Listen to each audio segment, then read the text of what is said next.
I think if I hear you call me Becky one more time, six-pack, I'm gonna pop your tops. All six of them. Who are you?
Once again, welcome back to another review. There's another paid request, this time for Guillermo. It's for a film called The Dirties, which I don't know, when I saw the title I thought, okay, is this like a porn film or something? The Dirties, but no. This is a mockumentary, found footage, like fake documentary, but a pretty good one. And I gotta say, I'm very curious to see what this director, Matt Johnson, does in the future, because this one and the next review, Operation Avalanche, takes that format but does it fairly well with interesting ideas, interesting stories, doesn't have the typical endings. Well, I'd be really curious to see what this guy does next, because he's only done 2 films and both I liked. And The Dirties, it's about these 2 friends who, they're making a movie about bullies because they get picked on a lot. One has a crush on this girl. The other, who's our lead, played by the director, Matt Johnson, he's really into making this film. And while they're doing this, they have someone else filming them, I guess like a behind the scenes documentary of them making this film for a class. You get little montages of them being bullied, and they have this film, but then the teacher makes them take out the swearing, makes them take out the violent moments, and Matt John's like, but no, it's going to gut the film. It's like, well, I understand both sides. I understand his side, but I also understand the teacher's side where, yeah, but you're showing yourself shooting students and the teacher. But at the same time, the teacher seems very nice and kind of understanding. Like, he's not a stereotypical one-note, just asshole. And that's what I like about the film. It's a well-acted movie. It does bring an eye into the bullying culture. And then as the film goes on, one friend, he's a little bit more into this girl, and he's not sure about his buddy, because our lead character seems like he's always on, like he's always acting. Even his buddy calls him out, like, it seems like you're always acting. And it's always a movie for you. And he's like, but it's not. I mean, I'm making a movie, but it's not. And you're getting the idea that, how do I go into without spoiling it?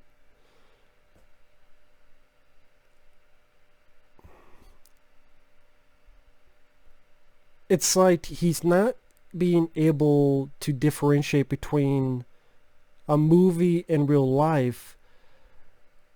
So at times he acts on it, but then when he says something that's real, the outside don't take him seriously.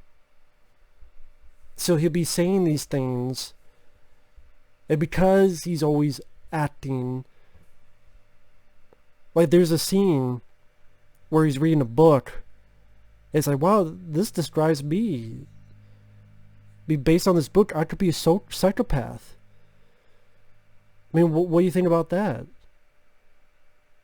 I mean, doesn't that sound like something? And his buddy just tired of hearing all this. And sadly, I buy that as real. As real. That's what really happened. You get tired of your buddy talking A and B and C, so you don't hear D, E, and F. And even though technically those are the warning signs, and you do see the warning signs, and he's talking about how, oh, we're going to do a sequel to the Dirties 2, and, you know, we're going to go after the bullies, and we're going to do all this stuff, and we're going to wear this shirt that we're only here for the bad guys, and we're going after these bullies. But then you notice, like, he's getting blueprints to the school, and he's like, wow, this is how easy it is? I got blueprints to the school? They didn't even ask for anything. And then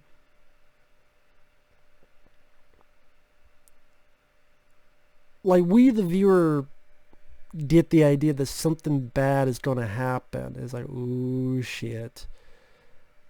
And yet at the same time, because of his fun demeanor and also sympathy, like that's the thing, like with the lead guy, it's easy to make this such an unsympathetic character, but I felt the opposite. I felt his sympathy, that he's always getting picked on by these bullies, and it's almost like he's trying to talk to his friend, but you understand both points of view in a way. And there's a point where he's actually editing the end credits to his film, which becomes the end credits to this. And he even says, you may have to put this in yourself. Like he's talking to the camera, you may have to put this in yourself, you know, maybe.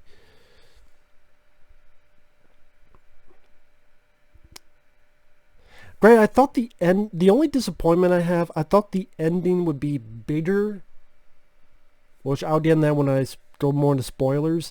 I thought the ending would be bigger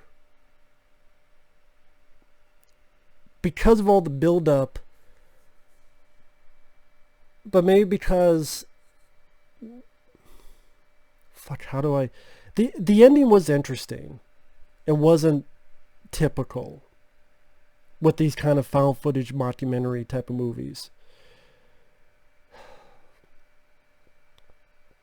I just thought it did something interesting where you have a lead character who believes he's making a film and that he's the hero of this film and he's just going after the bad guys, the bullies, but at the same time he's viewing this as a film, but then in reality we're seeing just how he's not differentiating. So there's sympathy, but at the same time you know what he's doing is wrong, but at the same time you don't think of him as evil. I gotta go into spoilers starting now. Spoilers.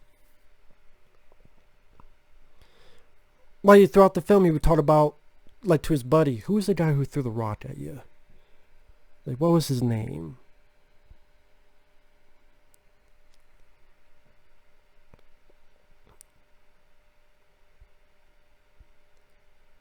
Or he's pinning pictures of these people's faces and his buddy's asking him about it. It's just for a movie. But the way he acts, the way he is, it's like he really does believe he's in a movie, but at the same time he knows what he's doing is real, but he believes it's a movie. And so to get to the ending, he's putting cameras around the school and he shoots two people. The two people that has been bullying him throughout the entire movie. And then his buddy, of course, is scared. And the other guy, he's got all the guns down. He's like, what? What are you doing, man? Why are you scared? It's just me. And then it cuts to the end credits that he was doing earlier. And the end credits are probably the most imaginative end credits in a while, because the end credits are similar to the end credits of other movies, or credits in general. So it'll be like different alterations of the Dirties, like with the Goonies text. Remember the Goonies opening with the skull? Or it'll be like the beginning of Spider-Man or the beginning of all these different films. Then other credits is like the credits from Airplane, the credits from Clerks. Again, to showcase just how this guy was so focused on movies, but it wasn't movies that turned him into it. It's him pretending to be in one, and that's why he did all this. And he's like, "What, man? It's just me." And that's what I mean. It wasn't typical where he just killed innocent people. So it made sense in a weird way in its psychology of the film, where he didn't kill his friend, he didn't kill any innocent people. And I thought the movie would be bigger because, the ending, I thought the ending would be bigger because he had like a lot more pictures. This is one kid who would say the worst shit to him with these fucking glasses, and he would talk shit about the lead guy's mom. I thought he was definitely going to get it, and part of me wishes he got it. Of course, not in reality, but within the movie, I'm like, yeah, fucking pop him one. But he doesn't. Like, I guess with the way the build-up is, it seemed like it was going to be this big, massive, he does kill all the bullies that, in his mind, think deserve it. And part of you is like, well, they're pretty shitty people, fuck them. But your sensible part is like, well, no one should die because of it, of course. I just, again, with the build-up, I thought it'd be a bigger event. I mean, I don't think it's a surprising event. If that's what they were going for, I think they failed. I don't think it's a surprise that he actually does do it. To me, it was very prevalent. That's might not even be the word to use, but it was very noticeable that that's the direction it was going in. The fact he shoots two people, it just seemed like, well, why did he even do the blueprints in the first place? It seemed like they weren't really utilized much. Why did he bring up about all these other people? It just seemed like it'd be a bigger event. And it wasn't. But I don't know, maybe there's some other intention behind that. Maybe because if he tried to get the others, it'd be less intimate when you got to the guys like, hey, what? It's just me. And he's smiling. Like, everything's fine. He killed the two bad guys. Or the two big bad guys. So to him, he's the hero of his movie. It was just an interesting film. It was an interesting way of doing it. I thought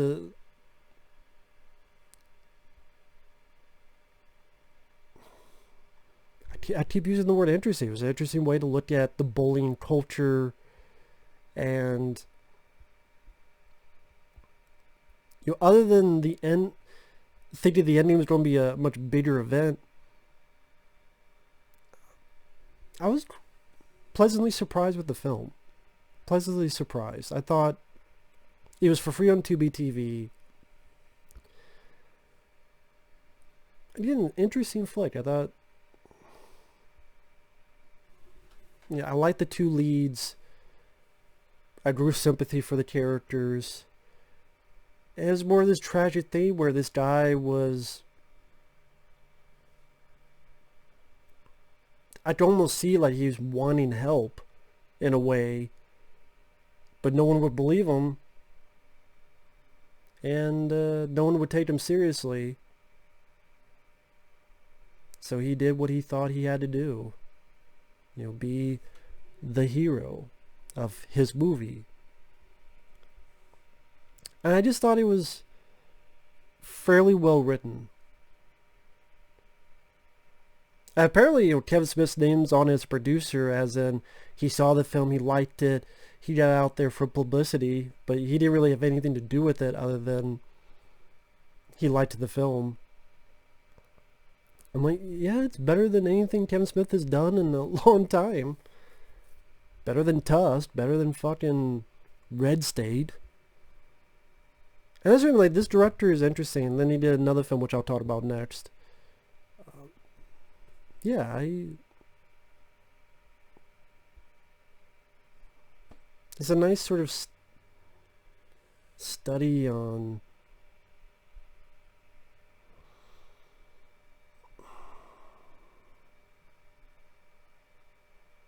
what could happen to someone who, if he doesn't need help, or you can love movies, but again, they don't do it where they blame the movies either. I thought that was a smart decision. It's just a guy who, yeah, he thought of himself as the hero of his story, and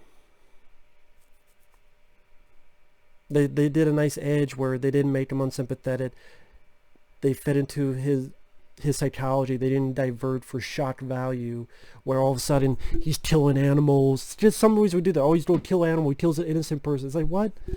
No, so even though he did the bad thing, he still kept with the sympathy of the character, which made it a bit of a stronger ending. It seemed like it'd be bigger where he had all these bullies planned.